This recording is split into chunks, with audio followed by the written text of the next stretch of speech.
ये हमारे संविधान में विश्वास नहीं करते हैं। जब संविधान बना बाबा साहब की निगरानी में, तब इन्होंने इसको अपोज किया। इनको कहा कि हम विरोध किया कि हम नहीं मानते हैं हमारे देश में मनुस्मृति लागू होनी चाहिए, क्योंकि बहुसंख्या यहाँ पे हिंदुओं की है। किनको हिंदू मानते हैं? क्या उनको ब्राह्मण बना देंगे सबको? लोगों को समझना बहुत जरूरी है। कुछ भी कर सकते हैं सत्ता के लिए, कुछ भी। कितने आदिवासी इलाके हैं, ट्राइबल इलाके हैं, चाहे वो झारखंड में हो, छत्तीसगढ़ में हो, या कश्मीर में हो जहाँ जंगल है, और चाहे मणिपुर में हो। सबसे ज्यादा कीमती पदार्थ वहीं पे मिलते हैं जहाँ पे आदिवासी रह रहे हैं। अब वो आदिवासियों को कैसे हटाया जाए? तो उनका नरसंहार, उनके खिलाफ झूठे केसेस, लाखों आदिवासी जेलों में सड़ रहे हैं झूठे आरोपों में। उनके घर जला दिए गए, उनके गांव जला दिए गए, वो जमीन खाली कराई ताकि अंबानी अडानी जैसे एजेंटों को वहां माइनिंग करने का हक मिल जाए। उनको कोई फर्क नहीं पड़ता कि हम बाढ़ों में डूब जाएं, बेरोजगार रहें, महंगाई हमारे सर के ऊपर से चली जाए। इससे हमको ये इनका इतिहास थोड़ा सा समझना पड़ेगा कि ये है कौन लोग। और अभी मोदी जी ने हाल में इंडिया के नाम से इतना चिढ़ गए ये लोग कि इंडिया कह नहीं पा रहे हैं। INDIA करके जो बात कर रहे हैं मोदी जी, तो इतना चिढ़ गए कि कहने लगे कि ईस्ट इंडिया कंपनी में भी इंडिया था। 3 बजे से है ना, सिमी वगैरह और भी नाम लिए इन्होंने कुछ आतंकी समूहों का।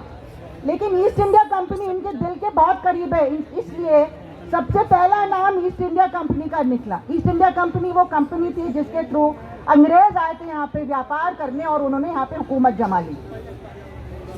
ईस्ट इंडिया कंपनी ने अपने एजेंटों के तौर पे कुछ ऐसे लोगों को चुना जो देश में सांप्रदायिकता का जहर फैला के अंग्रेजों की मदद करें।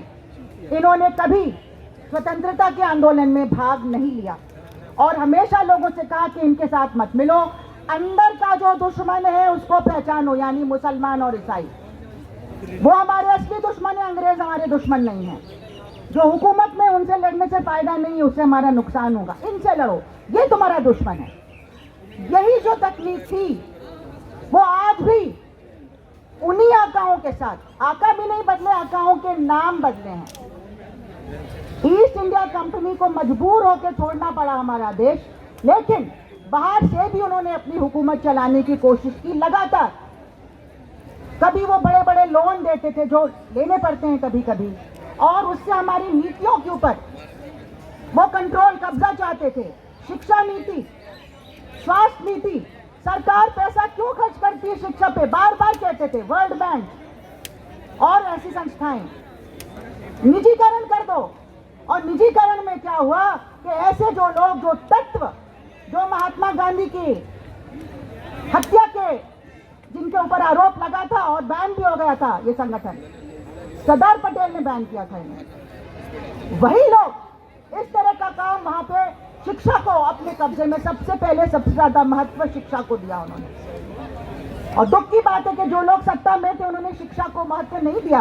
कांग्रेस पार्टी और भी जो पार्टियां आई, और इन लोगों ने शिक्षा को जो महत्व दिया, तो शिक्षा का संप्रदायीकरण और किस तरह से लोगों के बच्चों के मन में जहर घोलने का काम, जिसका नतीजा हमने फिर गुजरात में देखा। गुजरात के जो दंगे नहीं थे, वो एक नरसंहार था 2002 में। उस तरह की जो सोच है, तो वो जो इनके हाथ में आया, और फिर जिस तरह के इन्होंने देशद्रोही काम लगातार किए, तो कोई ताज्जुब की बात नहीं है कि आज भी उन्हीं ताकतों के हाथ में ये खेल रहे हैं। उनको वहां से उनको पैसा मिलता है, क्योंकि इनको सत्ता में रखने के लिए जरूरी है कि पैसा दें। और ये अपना जो इनका जो एजेंडा है, सांप्रदायिक एजेंडा है, मनुस्मृति का जो एजेंडा है, ये हमारे संविधान में विश्वास नहीं करते हैं। जब संविधान बना बाबा साहब की निगरानी में, तब इन्होंने इसको अपोज किया। इनको कहा कि हम विरोध किया कि हम नहीं मानते हैं हमारे देश में मनुस्मृति लागू होने चाहिए, क्योंकि बहुसंख्या यहाँ पे हिंदुओं की है। किनको हिंदू मानते हैं? क्या उनको ब्राह्मण बना देंगे सबको? नहीं, वो सबको दबा के रखना चाहते हैं जो वर्ण व्यवस्था में दिया हुआ है, ताकि इनका जो मुट्ठी भर लोगों का जो प्रिविलेज है, सत्ता है, और सारे रिसोर्सेज, देश की जो पूंजी है, वो उन्हीं के हाथ में रहे। ये पूंजी का खेल है साथियों। वर्ण व्यवस्था भी बनाई गई ताकि कुछ मुट्ठी भर लोगों के हाथ में पूंजी रहे। तो इस तरह से साथियों, कोई ताज्जुब की बात नहीं, इनको ये काम करना ही था, और ये काम कर रहे हैं, बेशर्मी के साथ कर रहे हैं।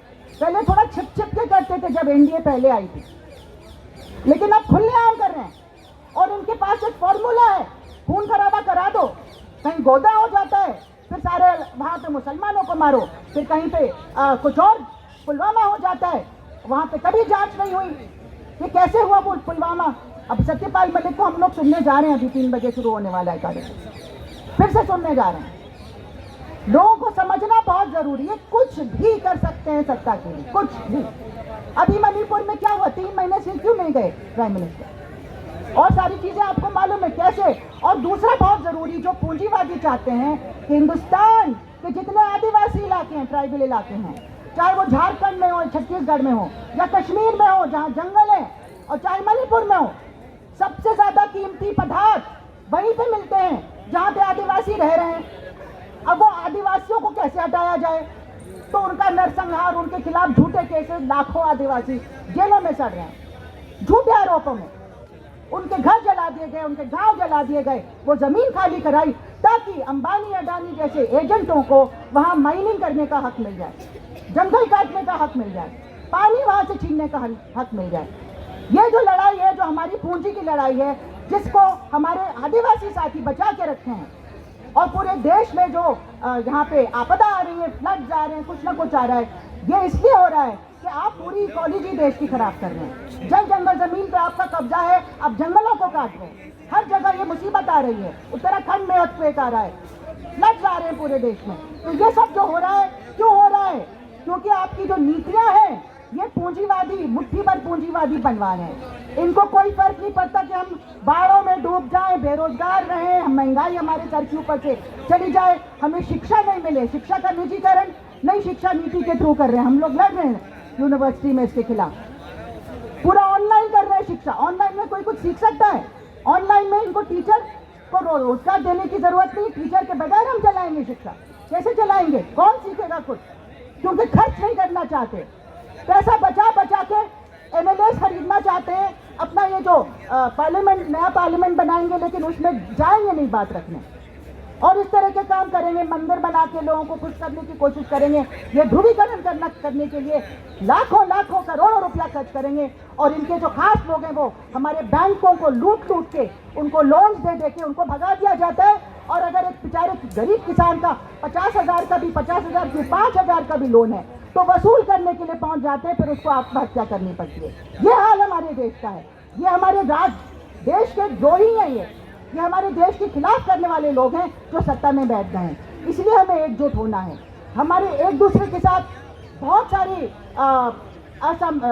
वो हैं, मतभेद हो सकते हैं, और गिला भी हो सकते हैं कि उस टाइम पे उसने क्या किया, इंदिरा गांधी ने क्या किया था, कांग्रेस ने क्या किया था, फलाने पार्टी ने क्या किया। लेकिन जो हमारे सामने जो मुसीबत खड़ी है, जो हमें जिंदा नहीं रहने देगी, देश को जिंदा नहीं रहने देगी, हमको दोबारा गुलाम बना देगी, उनके लिए, उनके खिलाफ हमें एक होके लड़ना है। इसलिए एक होके हमें 2024 में अपनी कोशिश करनी है, अपने अपने लेवल पे अपनी अपनी कोशिश हमें जारी रखनी है, ताकि एक होके हम इन लोगों को हटा पाएं, ताकि देश को दोबारा हम जिंदा रख सकें, इसको गुलामी में दोबारा नहीं जाने दें, बर्बादी में नहीं जाने दें।